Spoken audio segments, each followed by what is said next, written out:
My friend, sit down with me for a moment. Let's talk about something that most people don't like to face until it's already begun to happen. You see, when age starts to touch our bodies, it does not knock on the door gently. It slips in quietly, sometimes unnoticed, until one day you find yourself holding onto the wall when rising from a chair, or hesitating before taking the stairs, or walking slower than you used to, even though your heart still wants to move quickly through life. And it all begins in the legs. That's right, your legs weaken first. I have seen it happen time and time again. In over 3 decades of medical practice, I've had men and women from every walk of life, some with strong hearts, some with bright minds, but almost all of them say the same thing at some point. Doctor, my legs don't feel as strong as they used to. It's not in your imagination. This is how aging often begins. You may still feel youthful in spirit. You may still remember how it felt to run up a hill or dance all night.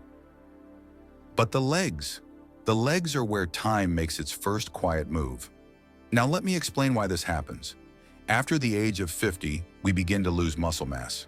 This process is called sarcopenia. It's natural, but it is not harmless. It starts slowly. At first, you might lose only 1% of muscle mass a year, but by the time you're in your 70s, you may have lost up to 30% of your muscle strength compared to when you were young. And since your legs carry the weight of your entire body, they take the greatest toll. Weak legs increase the risk of falls, fractures, and even disability. But here's the truth many people don't hear often enough. This weakening is not unavoidable. It is not irreversible. You can slow it down. You can even rebuild what's been lost. And the path to that strength begins with what you eat. There are 4 key foods. 4 foods that, if included regularly in your diet, can help restore strength to your legs. These are not fads. These are not miracle cures. They are powerful tools backed by solid science and decades of research. They are simple, they are natural, and they work. Let me walk you through them one by one. The first is the humble egg. Yes, the egg, that perfect little package of life. Inside it, you will find high-quality protein, especially in the egg white, and healthy fats and essential vitamins in the yolk. Protein is critical in preventing and reversing muscle loss. A study published in the American Journal of Clinical Nutrition found that older adults who consumed higher amounts of high-quality protein maintained more muscle mass and function than those who didn't. But it's not just any protein that matters. The protein in eggs contains all 9 essential amino acids, which your body needs to build muscle tissue. And let me tell you, it is not enough to eat just any protein. Your muscles, especially as you age, need these complete amino acids. 1 or 2 eggs a day, especially boiled or poached, can nourish your muscles in a way that very few foods can. Now the second food, you might not expect this one, it is salmon. Or if not salmon, then any other fatty fish such as mackerel or sardines. Why? Because these fish are rich in omega-3 fatty acids.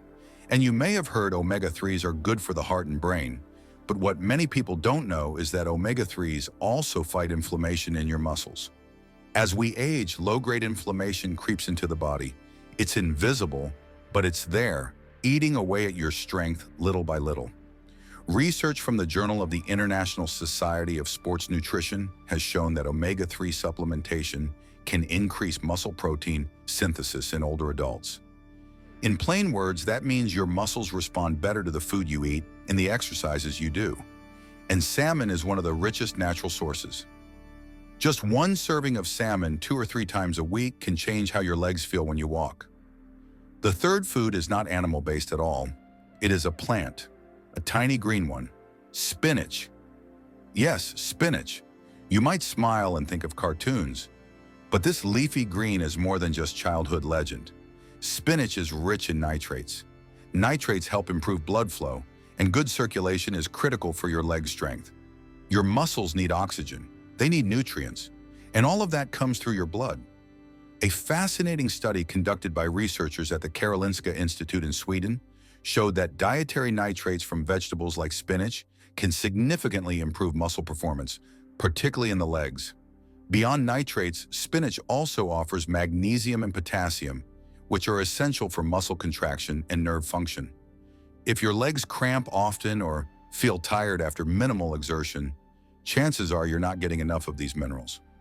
1 cup of cooked spinach several times a week can feed your legs what they desperately need. And then the fourth food. This one is deeply ancient. It has fed empires. It is lentils. Simple lentils. Red, green, black. It doesn't matter. These humble legumes are one of the richest plant-based sources of protein and iron. Iron is often forgotten when we talk about leg health, but it is absolutely essential.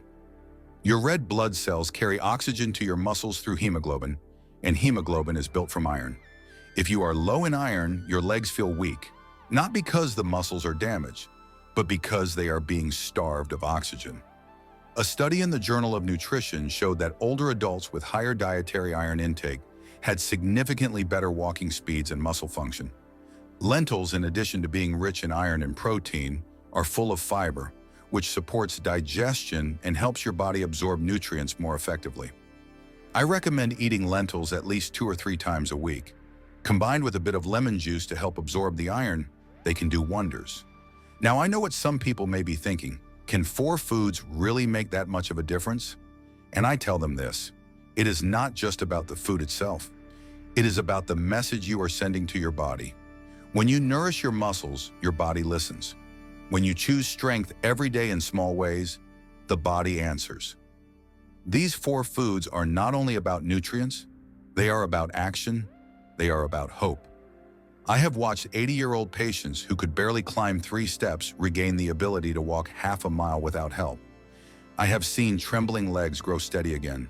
Not overnight, not with magic, but with consistency, with patience, with food. And here is something even more important. The legs do not just carry your weight, they carry your independence. Think about it.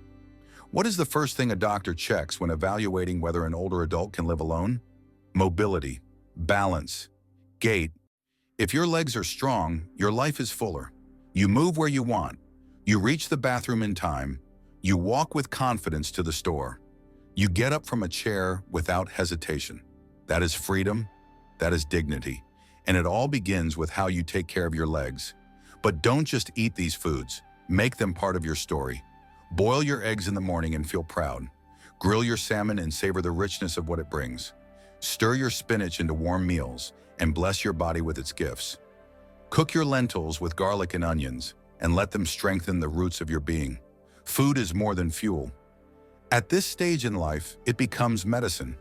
Every meal is a chance to rebuild, to nourish what age has tried to take away. And let me tell you this, from one human being to another: never believe it is too late. I have worked with patients who began this journey at 60, 70, even 90. Some could barely stand when we began, but the body is extraordinary. The moment you give it the right support, it begins to respond. Slowly, yes, but surely. You may feel your legs are weak today, but with time they can grow strong again, and you will know the joy of walking without fear. So eat with intention, eat with care. Choose these 4 foods not just because I say they are good for you. Choose them because they are tools. Tools to hold on to the life you love. Tools to keep you walking, standing, living with strength. Your legs weaken first, but they can be the first to rise again. And remember, every bite you take in the direction of strength is a declaration that you are still here, still moving, still capable of holding yourself tall. Let the world see you walk. Let your legs carry you into more years, more laughter, more life. Let your food become the foundation of your freedom. You are not finished. Your legs are not finished. Give them what they need, and they will give you back the gift of movement, the gift of independence, the gift of another beautiful, ordinary day on your feet, and there is nothing more sacred than that. How do these foods affect other parts of your body, like your heart and brain? Let me sit with you for a moment and talk to you not just as a doctor, but as someone who truly cares about the years ahead of your life. This is not just about food. This is about how the very things we put on our plates quietly shape the health of our hearts, our brains, and the quality of every day we wake up to. I have seen too many patients, good people, find out too late that their daily meals were either gently nourishing them or silently damaging them. And I do not want that for you. What you eat speaks to every part of your body, especially the heart that keeps beating faithfully for you, and the brain that holds your memories, your words, your very self. Let us start with something you already know deep down. Sugar, especially added sugar, is not just a matter of waistlines. It reaches further. When you eat foods loaded with sugar, like pastries, sodas, sweetened cereals, or even those processed low-fat health snacks, your blood sugar spikes. Over time, these spikes cause inflammation, not the kind that shows on your skin, but a deeper, chronic kind that quietly irritates your blood vessels. The heart, your engine, starts to strain. The Journal of the American Medical Association published a study in 2014 showing that people who consumed 17% to 21% of their calories from added sugar had a 38% higher risk of dying from heart disease than those who kept it to 8% or lower. Think about that. Nearly double the risk from something we often see as harmless. That dessert after dinner may feel small, but your heart feels it like a weight it has to carry day after day. And the brain. It is more sensitive to food than we often realize.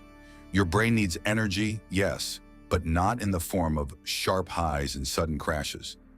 High sugar diets have been linked to impaired memory and reduced plasticity of the hippocampus, which is the part of your brain involved in learning and memory.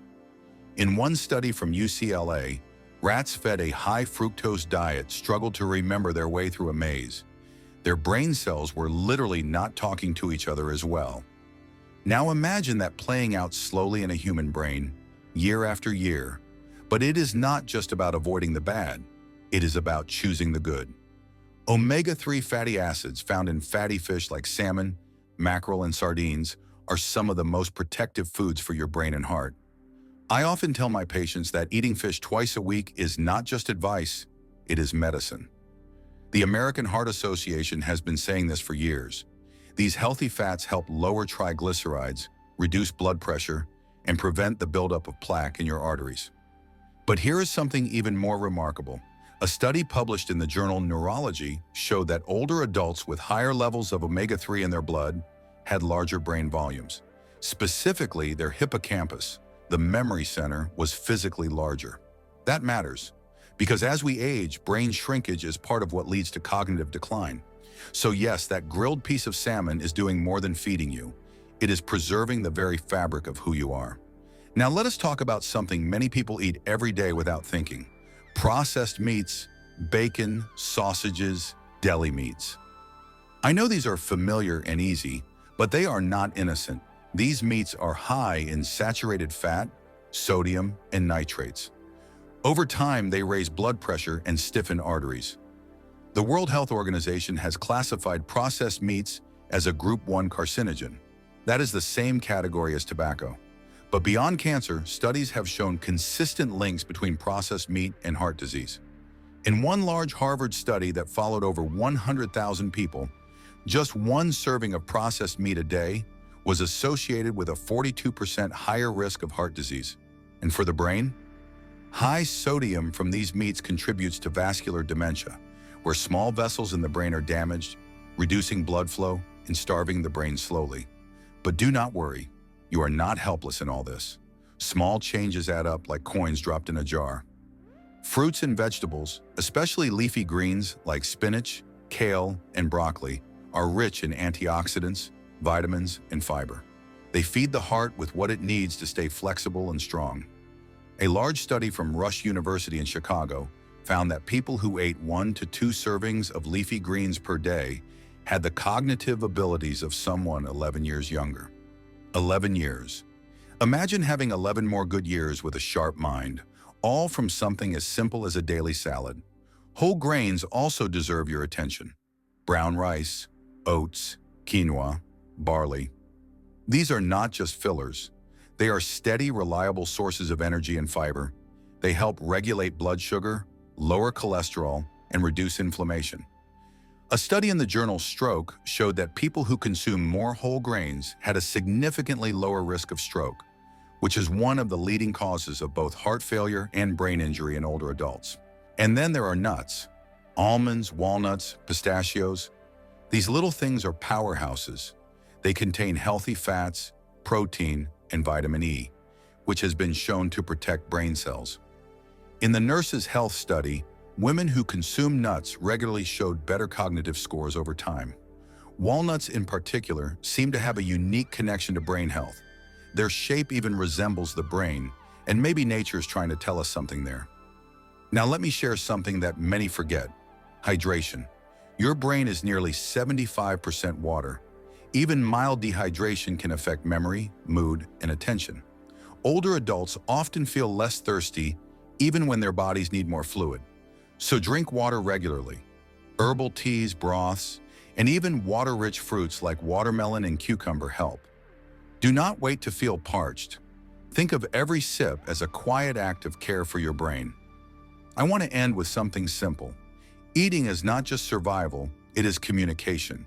Every bite you take is telling your body something. It is saying, "I want to protect you." Or it is saying, "I did not think about you today." And your body listens. It responds. Your heart tries to keep up. Your brain tries to remember.